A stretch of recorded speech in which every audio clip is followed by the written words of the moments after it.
하나님, 모든 생명의 근원이 되어주신 주께서 오늘도 우리들에게 새 생명을 주시기에 하루를 눈을 뜨고 시작을 합니다. 그 생명으로 사랑하는 자들을 만나고 그 생명으로 하나님이 허락하신 삶을 누리게 되어졌습니다.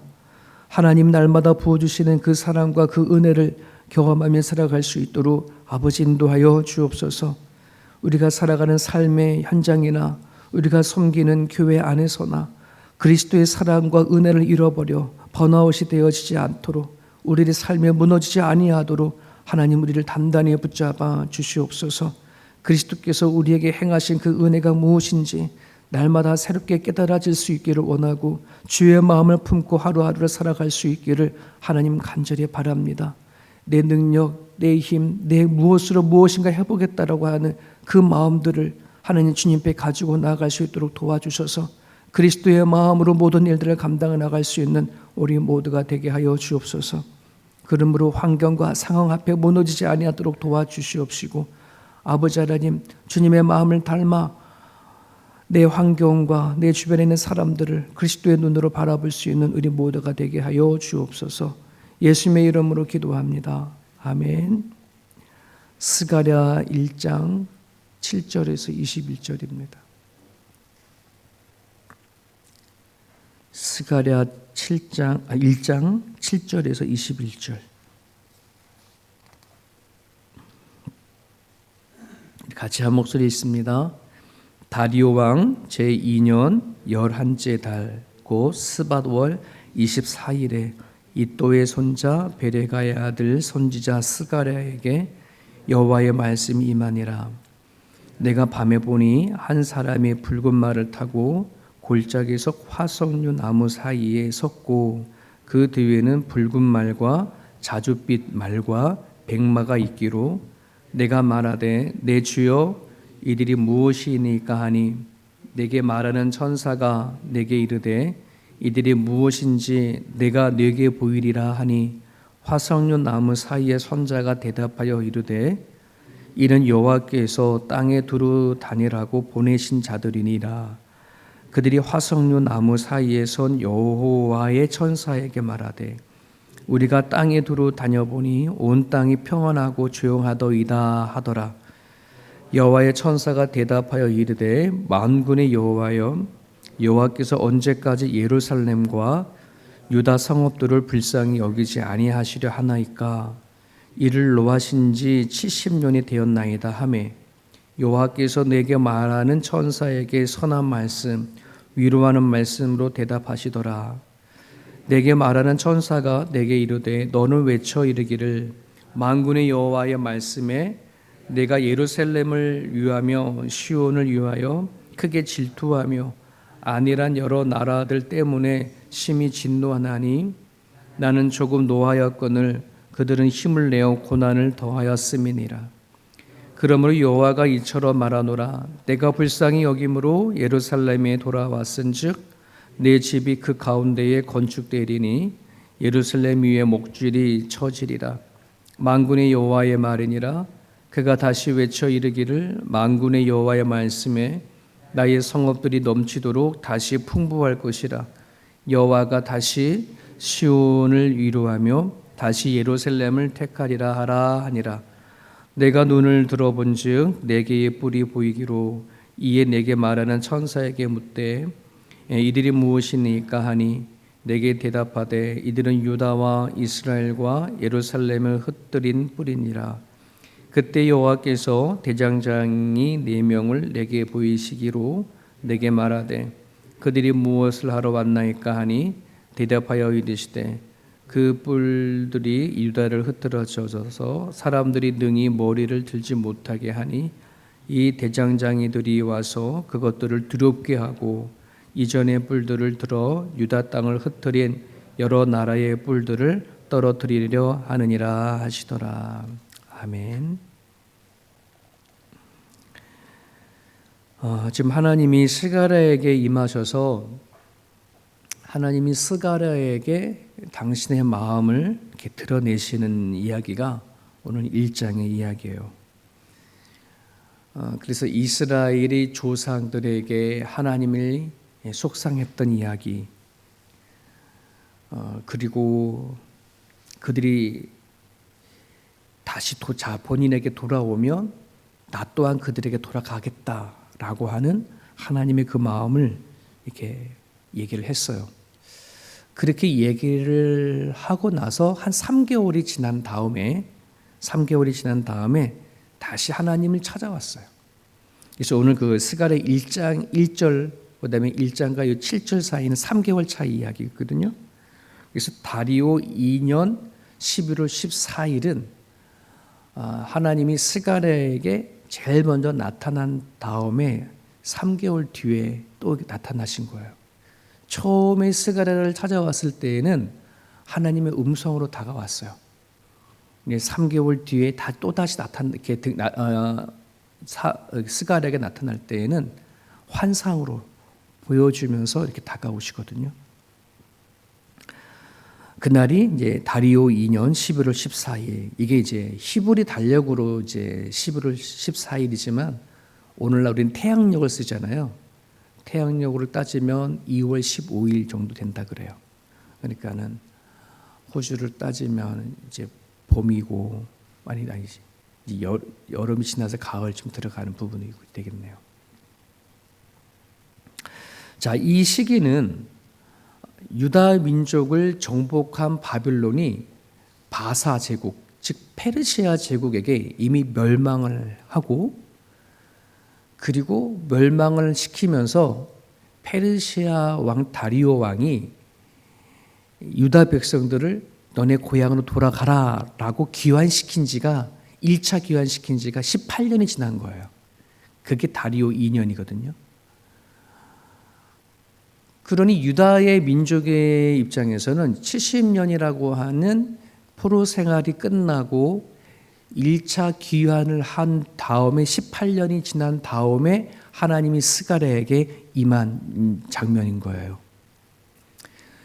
이때 유다 민족의 상황을 보면 어저께 김은수 목사님이 그 앞에 부분을 얘기를 하시면서 얘기를 했지만 이제 정말 한 밤에 내비게이션을 타고 가는 내비게이션을 켜고 가는데 그게 망가져가지고 어떻게 할지 모르는 상황처럼 유다의 민족이 정체성을 잃어버렸어요. 그리고 침체가 되어지고 영적인 무기력이 찾아왔을 때였거든요. 이때 하나님께서는 그 스가랴에게 찾아와가지고 내가 다시 이스라엘을 회복할 거다라고 하시는 하나님의 강한 의지를 드러내고 있는 거예요. 그래서 뒷부분에 보면은 하나님이 다시 이런 말을 계속 반복적으로 하는 걸 볼 수 있어요. 자, 이런 점에서 우리는 생각해야 될 것이 뭐냐 그러면 오늘 우리들의 모든 회복이라고 한다는 것은 그건 내 능력과 내 힘과 내 환경에 의해서 이루어지는 것이 아니라 하나님께 결정되어진다는 사실을 우리는 기억하셔야 돼요. 오늘날 우리는 참 많은 것을 누리고 살아가요. 과거 어느 때보다도 우리는 많은 것을 가졌어요. 많은 것을 누려요. 또 잘 먹고 또 잘 살아요. 그럼에도 불구하고 어느 시대보다도 많이 약해져 있어요. 우리들의 생각과 우리들의 마음들이 단단하지 못한 거예요. 나이가 40이 되고 50이 되어져도 우리들의 마음은 정말 옛날에 20대 초반에 어른 막 이렇게 살던 그들의 그 마음 단단한 거에 비하면 너무나 많이 약해요. 그러니까 한번 무너져 버리고 한번 침체해져 버리면 일어설 수가 없어요. 아마 그러다 보니까 이 선진국이 나라일수록 자살률이 많은 것 같아요. 자살률도 많고 뭐 한번 잃어버리고 떠나버려져 버리면 그 자리에서 힘을 얻지 못하는 거죠.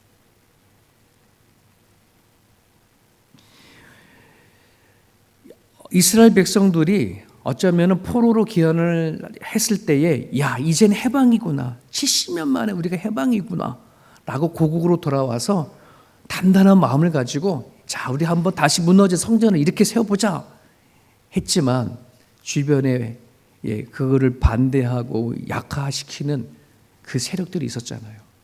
그러다 보니 성전을 짓다가 확 마음이 꺾어버렸어. 일어설 힘이 없네. 할 수 있었던 것 같았는데 무너진 그 상황에 다시 산다는 게 쉽지 않은 거예요. 하나님이 스가랴에게 다가와가지고 얘기합니다. 내가 다시 이런 말 하잖아요. 하나님이. 그러니까 이 회복의 근원은 하나님께 있다는 말이에요.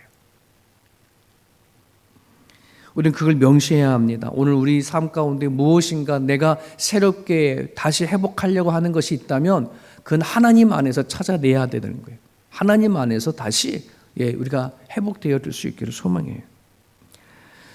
스가랴를 환상 가운데 찾아오신 하나님은 오늘 본문에서 그에게 두 가지 환상을 보여줘요. 하나는 화석류 나무에 선 붉은 말을 탄 자 이야기, 그리고 또 하나는 네 뿔과 네 대장장이를 보여주는 두 가지의 환상으로 다가오시면서 스가랴에게 무엇인가 전달하려고 하는 거예요. 먼저 화석류 나무에 선 붉은 말을 탄 어떤 누군가가 있어요. 그리고 그 뒤에 또 다른 붉은 말을 탄 사람이 있었고 자줏빛 말을 탄 자가 있고 백마 탄 자가 그 뒤를 따르는 거예요. 그럼 이 화석류 나무에 선 그 맨 앞에 있는 그 자가 누구냐라고 하는 것. 여러분 우리가 그 요한계시록을 보고 있지만 그 사도 요한은 하나님이 보여주신 환상을 보았을 때에 나름대로 그들은 역사 속에서 유대인들의 역사 속에서 그 어떠한 것들을 상징적으로 많이 알고 있기 때문에 하나님은 사도 요한에게 약간 그런 사도 요한이 알 수 있는 것으로 다가오는 거거든요. 그러니까 스가랴도 마찬가지예요. 그러니까 스가랴가 화석류 나무라고 받았을 때 그 이스라엘 백성들에게 그게 어떠한 것인지 와 닿았을 거라는 말이지. 여러분 우리는 호주에는 여러 나무가 많잖아요. 그러니까 그 나무가 뭐 우리에게 필요하고 뭐 이런 거는 별로 없을 거야. 우리는 돈이 있고 경제적으로 살아가니까. 하지만 이 시대 때에는 척박한 지형과 이런 상황이 있으니 그 당시에 어떤 나무는 생활 깊숙한 곳에 들어와 있기 때문에 거의 이스라엘 백성들은 뗄래야 뗄 수 없는 그런 나무들이 있어요. 뭐 감람나무, 무화과나무, 백향목나무, 그리고 여기에 화석류 나무가 있어요. 화석류 나무는 약간 석류나무 비슷해 생긴 것도. 근데 그 나무들은 이스라엘 백성들이 광야에서 천막을 질 때에 사용했던 그런 나무들이에요. 그러니 이스라엘 백성들에게서는 없어서는 안 되는 거고 아주 고난하고 척박한 광야 속 안에서 그 나무만 보며지면 그래도 살 터전이 만들 수 있다라고 하는 그런 평안함과 안전함이 있어요. 그래서 화석류 나무라고 얘기하셨을 때에 이스라엘 백성들에게는 평화, 안전, 이러한 이렇게 와닿는 그런 나무들이거든요. 자, 그런데 그 화석류 나무의 선자가 뭐라고 말하냐 그러면 나무의 선자에게 누가 말하냐면 그 뒤에 같이 있는 붉은 말, 자줏빛, 백마를 탄 그 사람들, 그 존재들이 가운데 있는 분에게 얘기를 하는 거예요. 뭐라 얘기를 하냐 그러면은 온 땅이 평안하고 조용하더이다 이런 말을 해요. 스가랴 선지자가 누군지 모르니까 알려주는 거죠. 주님 누구들입니까? 그랬더니 가운데 있는 성류 속에 있는 그분이 저 뒤에 있는 사람은 땅을 두루 다리던 그런 자들이다라고 말하는데 그들이 보고하는 거죠. 땅을 돌아다녔다 보니 땅이 평안하나이다라고 보고를 해요. 그 말을 들은 화석류 나무의 선자가 뭐라 얘기하냐면 하나님께 이런 말을 합니다. 여호와여 예루살렘과 유다 성읍을 불쌍히 여기지 아니하시려나이까 이를 노하신 지 70년이 되었나이다. 주께서 언제 저들에게 자비를 베풀어 주시겠습니까? 라고 하나님 앞에 이야기하는 장면이 오늘 나와요. 그럼 이분이 누굴까? 여기에는 성경에는 여호와의 천사라고 이렇게 되어져 있는데 많은 신학자들이 즉 역사적으로 이 구약에 있는 스가랴가 등장할 때부터 수많은 역사학자들이 도대체 이 석류 나무 화석류 나무의 선자가 누군가를 얘기한다면 거의 다 공통적으로 현현한, 즉 그 신약 시대 때에 인간의 몸을 입고 이 땅에 오신 예수 그리스도가 현현 천사의 모습으로 오신 거다라고 얘기를 해요. 그러니까 예수 그리스도를 얘기하는 거예요. 이 부분에서는 모든 사람, 많은 신학자들이 동의를 하는 부분들이에요. 왜 그러냐 그러면 이 여호와의 사자라고 하는, 여호와의 천사라고 하는 이자가 이 하나님께 지금 중보하는 그런 이야기가 담겨져 있기 때문에 그래요. 생각해 보세요. 지금 다리오 2년이라고 하면은 이스라엘 백성들이 해방이 되어져서 자기 고향으로 1차적으로 떠난 지가 18년이 지난 거라고 얘기했어요. 그런데 지금 다른 땅을 두루 다 다녀봤는데 평안하다라고 얘기를 하는데 그 평안한 것이 그게 아니거든.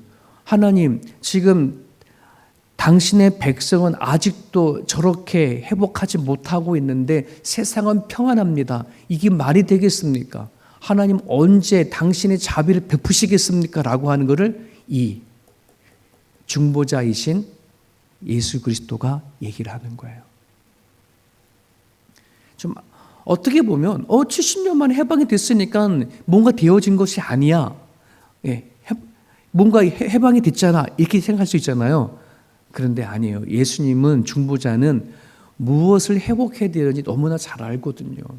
그들이 땅에 자기의 고향으로 들어갔음에도 불구하고 그들이 영적으로 무지하고 영적으로 침체되어져 있는 그 상태를 누가 다 이 분을 아는 거예요. 예수 그리스도의 중보자가 아는 거예요. 그래서 하나님께 기도를 해요. 하나님, 자비를 베풀어 주십시오. 저들의 영혼을 다시 회복해 주십시오. 라고 하나님께 기도했더니 하나님이 그 말을 듣고 즉시 응답을 합니다. 그게 오늘 본문에 나온 얘기를 현대 성경으로 하나님이 어떻게 응답했는지 읽어드릴게요. 내가 나의 거룩한 성 예루살렘에 대해서는 깊은 사랑과 관심을 갖고 있지만 안일하게 살고 있는 이방 나라에 대해서는 분노를 금치 못하고 있다. 나는 내 백성에게 화를 조금밖에 내지 않았으나 그들은 내 백성에게 내가 생각한 그 이상으로 많은 고통을 주었다. 그러므로 나 여호와가 말한다. 내가 자비를 베풀려고 예루살렘으로 돌아왔으니 여기서 내 집이 세울 것이며 예루살렘이 재건될 것이다. 너는 선포해라. 나의 성들이 다시 번영할 것이며 나 여호와가 다시 시온을 위로하고 다시 축복하고 그 가운데 살게 하겠다. 이런 대답을 하시는 거예요. 여러분, 중보자이신 예수 그리스도가 하나님 앞에 얘기를 하자마자, 기도하자마자 바로 하나님 응답을 하세요. 걱정하지 마. 내가 지금 바로 내려가서 내가 다시 예루살렘을 위하여, 시온을 위하여 내가 회복하겠다라고 하는 하나님의 의지를 강하게 드러내는 거예요. 이게 중보자의 힘이에요. 여러분, 오늘 우리들에게 개인적이든 공동체이든 또 민족적으로는 닥쳐오는 침체와 무기력이 있습니다. 근데 그것을 해결해 주실 분은 오직 예수 그리스도 중보자이시거든요. 그래서 고린도후서 6장 2절에 보면 바울이 그런 고백을 합니다. 지금이 은혜 받을 때요, 지금이 구원의 날이라. 이 얘기는 뭐냐 그러면 예수 그리스도 중보자이시는 분은 우리가 살아가는 이 삶 가운데 항상 함께 하신다는 걸 얘기를 하고 있거든요. 내가 영적으로 침체되어가고 영적으로 무기력하고 다시 회복하고자 하셨을 때에는 그거는 언제냐라고 질문 던졌을 때에 지금입니다. 예수 그리스도의 이름으로 기도하기만 하면 중보자이신 그분이 말할 수 없는 탄식으로 하나님께 기도한다라고 하는 얘기가 성경에서 이렇게 가르쳐 주신 부분이에요. 여러분, 그러기에 여러분 이 부분을 꼭 기억하셔야 돼요. 우리가 무엇인가 회복되어지고 다시 무엇인가 일어서기를 원하는데 그것이 무엇이냐라고 한다는 말이에요. 그냥 내가 경제적으로 다시 일어나기를 원하고 내 육체적인 몸을 다시 회복하기 원하고 이 얘기가 아니라 하나님과의 관계성의 회복을 얘기하고 있거든. 중보자인 예수가 지금 해방이 되어져 있는 이스라엘 백성들이 자기 고향에 가가지고 무엇 때문에 저렇게 힘들어하는지를 너무나 잘 알고 있었어요. 그들은 단지 무너진 성전 때문에 그런 것이 아니에요. 그들이 영적으로 무기력한 것을 너무나 잘 알고 있기 때문에. 자, 그러면서 하나님은 스가랴에게 또 하나의 환상을 보여주죠. 4개의 뿔을 보여주고 4명의 대장장이를 보여주는데 스가랴가 물었습니다. 이게 뭐냐고. 그랬더니 유다와 이스라엘과 예루살렘이 흐트러진 뿔이다라고 얘기를 합니다. 이 4개의, 즉 유다와 이스라엘 백성들을 뜻밖의 흐트러 버린 그 존재들, 뿔은 왕을 얘기를 하거든요. 권세. 그래서 그 당시에 이스라엘과 남유다를 무너뜨렸던 아수르, 바벨론, 그다음에 페르시아, 로마 이 4제국을 뿔이다라고 이렇게 해석하는 것은 다 일반적으로 다 똑같아요. 다 그래서 어느 누구든 다 같은 게 이 4나라의 이걸 얘기를 하는데, 문제는 4명의 대장장이가 누구냐라고 하는 것은 각각의 해석이 많이 달라요. 그래서 어떤 해석자들은 이 4나라를 무너뜨린 또 다른 4나라다라고 얘기도 하기도 하고요.